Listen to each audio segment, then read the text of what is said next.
Moving is probably one of the most miserable things that any human would task upon themselves. I've just experienced that and it was a nightmare. But one good thing about moving is when you're packing all of your worldly possessions, you find things that were lost for years and years. For example, I found the keys to my 1988 Jeep Wagoneer, an XJ small body Wagoneer, which is totally useless now because I sold it about 6 years ago. But I also discovered something, and it reminded me of why I'm doing this and how this is a dream come true for a little 9-year-old Hoovie. This is a photo album that I kept as a kid, and it mostly has travel memories and big moments like birthdays and that kind of stuff. But my mom also took one picture probably around 1995, probably just to finish out a camera roll or something, but it's a photo of my bedroom back when I was 9 or 10 years old. And flanked in between my lizard terrarium, I had 2 lizards named Schnookums and Meat, and my Star Wars posters, is a shelf full of model cars. And on it is a Viper, a DeLorean, and a Porsche 911. In all, about 20 cars on the shelf. And now I'm a 32-year-old, 9-year-old, and I have a grown-up version of it. It really is a dream come true. The lizards have long died. I still have 1 or 2 of the Star Wars posters, but the cars are now full size. I am so lucky. Yes, my dream garage is finally finished. Well, almost. It's finished enough that I can actually pull cars into the garage since finishing the floor coating. And basically all I've been doing for the past few days is sitting and staring at it and just thinking, oh my God, is this real? It's like looking at one of those inspirational posters my dad and I collected from the 80s and 90s. You know, like the one, Aspirations for Higher Education. I actually have the poster. I'll hang it up at some point, where the cars are all lined up in a beautiful garage and a nice house, except now it's real. It's here in person and it's mine, and I can't believe it. It's amazing. And you all made this possible by watching my videos and subscribing, because there's no way I could have afforded to do this without you. There's still more plans. I really do want to put a lift in the back. You see the 3 cars back there. I'd like to stack them. There's a really cool lift made by BenPack where you can put 3 cars on top of another that's on 3 platforms, and it raises by cables. It's super cool. But at the moment, I am financially tapped. This house edition and these car repairs are really getting me, and there's still a lot more to go outside on the house. That's why it's almost finished. It's really never going to be finished, but take a look. So there's actually a reason the Rolls Royce and the DeLorean are parked at a weird angle, and that's because the 3rd single garage is still blocked by the giant dumpster, which is still necessary because the outside of the house isn't anywhere close to finished. I have steps, I have lights, but I have 0 landscaping, I have no back patio, nor do I have a driveway that goes around to that back garage to where I can pull, say, the McLaren in and out straight in the position that it sits. That's because it's been raining nonstop for the last 3 weeks. The only challenge with moving in this condition is Frank the puppy, having to walk him all the time and his little puppy bladder. As you can see, this driveway is going to go all the way around the side of the house, connect to the back garage. Just look at the tail end of that McLaren there, and then run along the length of the garage for additional outdoor parking. Things like the Hummer H2 and the Previa, others that don't need to be inside. So with the lifts back here and the outdoor parking, I should be able to fit 3 or 4 cars outside without it looking like a really terrible car show. I should be able to fit 16 or so cars at home. I can cram about 12 in here without really cramming it, making it still presentable and nice and easy to get cars out without having to move 3 cars to get 1 car. But that means I'm still way over capacity with the current HOOPTIE fleet, since I do plan on giving up HOOPTIE fleet headquarters to help pay for this mortgage, my barn that I rented a couple miles away from here. Now, I know that I've documented several purges in the last 2 years, but this one I'm super serious about, because now I'm getting tag teamed not only by the cars constantly breaking, but now I'm house poor, so I really do need to get rid of some cars. And the theme with the breakage in this HOOPTIE fleet update is coolant. The word of the day is coolant! Coolant! Coolant's dripping and leaking and squirting from everywhere with these cars. I've had 5 cars with big coolant leaks. Now, the most expensive leak was definitely with the Rolls-Royce Phantom. It has a BMW V12, and the BMW misengineering finally cropped up after over 6 months of total reliability. It started spewing out of this coolant crossover pipe that runs underneath the intake of the engine. Now, if you replace this with the original BMW part, it would require taking the engine out. But thankfully, someone engineered a fix for this, and it's a flexible, kind of expandable, collapsing pipe that you can slide in there, which doesn't require taking the engine out, but it does require tearing apart the top of this beautiful V12 engine, and the car wizard charged me $2,000 to fix this. That's the first coolant leak.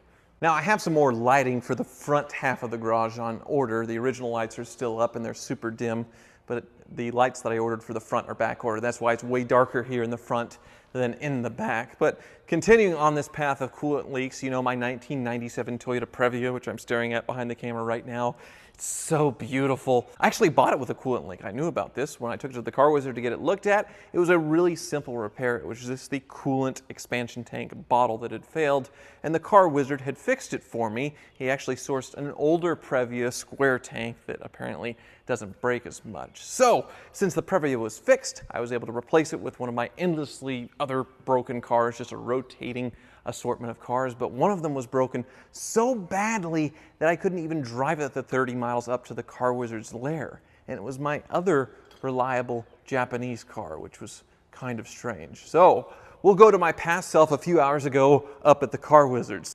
Wizard! Hello, Wizard! Brought your Wagoneer. Yes! Isn't it beautiful? I love these things. Me too. Me too. If you ever decide to get rid of it, it's not leaving the state. It's going to my house. Yeah, I'm not getting rid of it anytime soon. Sorry. Oh. I've actually just spent a bunch of money on patch panels to fix all the rust. Oh, you're going to make it cherry. Well, not cherry. I like the way it is with the patina and everything, but I don't want rust. So I'll keep the character, but I'll have you do a few things to it. The Previa is fixed, right? So I can pick it up? Yeah, I got the plebeian wagon done. Previa. You still won't, okay. Whatever. It's done. Yeah, everything's good on it. Awesome. New struts, new shocks, got your coolant bottle replaced with actually it's one off of a 95. It's actually square, but it bolts directly in the same hoses and everything. Nice. So cheap bill? Cheap bill, probably $1,000 or more. Oh, cool. What? Those struts up front were horrible. I had to pull the dash half. $1,000? It's 4 or 5 hours of labor just for It's like the front strut. $2,000 van. Okay. All right. Well, I didn't know about that, but I brought the Wagoneer to replace it. It's got like a rear main seal leak or something.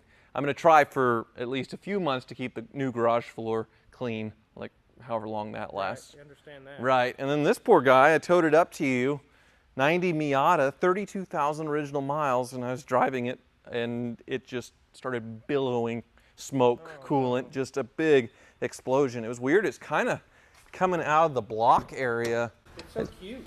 It is cute. Poor thing. I know. So I was gonna see if we can figure out what it is real quick.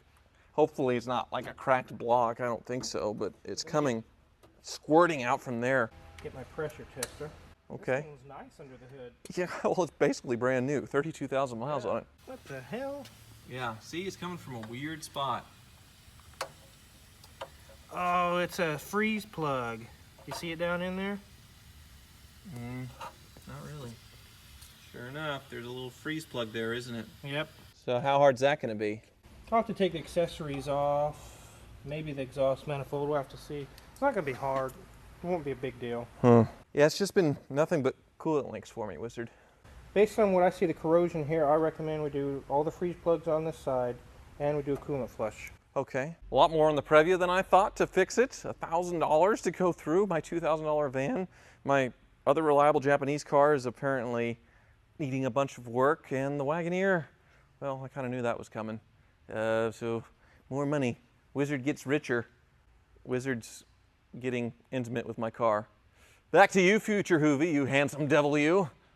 Very handsome. Now the other two cars that are leaking a lot of coolant, actually one sprayed it in my face with the climate control, you haven't seen yet. They're cars that I haven't made videos on yet, so can't really tell you what that is, but it's coming up soon. And all those are stored at my HOOPTIE fleet headquarters, along with a couple of cars that I definitely need to get rid of. I can't find anyone to buy my '76 Cadillac Eldorado, and I thought it was a slam dunk at $8,000 considering how nice it is, 54,000 original miles, no rust ever, original paint, original interior, super clean, cold air conditioning, but no takers, nobody. So now I've lowered the price to $6,700, or about half of what I have into it.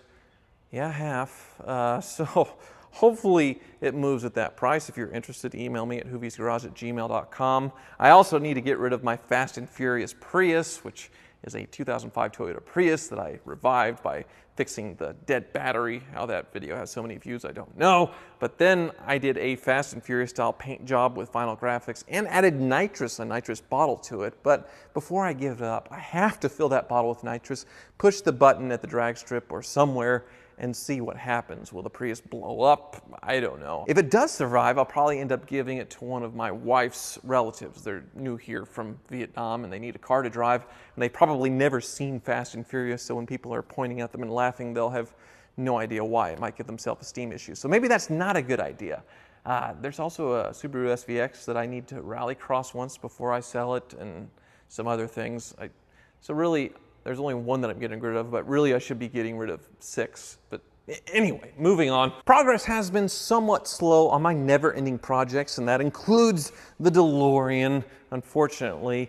Now that it's warmer outside, it seems to start a lot easier. I don't know if this thing has a cold start valve or something, but the air conditioning has blown on this thing. It also needs some suspension work. So after spending $10,000 on this thing, I'm likely to spend thousands more just to make it drivable. Also, the side view mirrors keep falling out. I've replaced them twice, and the glue keeps coming apart and dropping the mirrors, and they shatter on the ground. So apparently this car doesn't want side view mirrors. My Maserati Quattroporte is still waiting to get figured out by the wizard as far as what is causing that transmission shift malfunction, even though the transmission is shifting perfectly. I don't know. Hopefully he'll be able to figure it out. But there are some cars that are actually finished, like my Hummer H2. The first opportunity I get to take it off-road and give it a proper review and show you how cool the Hummer H2 is, I will definitely do that. But for now, it's just fixed and sitting there and looks really cool. My wife's been driving the SLK 55 AMG convertible quite a bit now and hasn't touched the Hyundai Equus in a couple of months, so maybe I should get rid of that car, but I really like it, so I don't want to do that. The Aston Martin has been a really solid, reliable car, so has the Porsche 911, and the Viper has started every time as well. No surprise there. It's a pretty simple vehicle. The McLaren, on the other hand, well, the check engine light is back.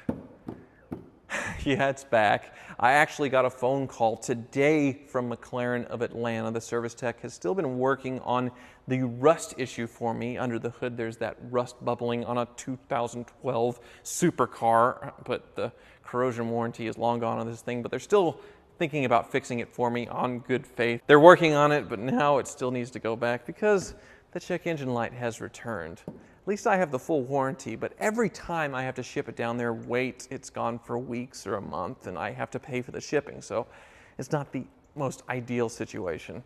So overall, the state of the Hooptie fleet is strong. The new Hooptie fleet headquarters is beautiful, and I am so happy and so grateful for you all for watching. Basically, I'm living the ideal life that a 9-year-old would picture themselves as an adult, and I have no shame in that, except for the crippling debt that I've put upon myself. But, you know, that's always been there.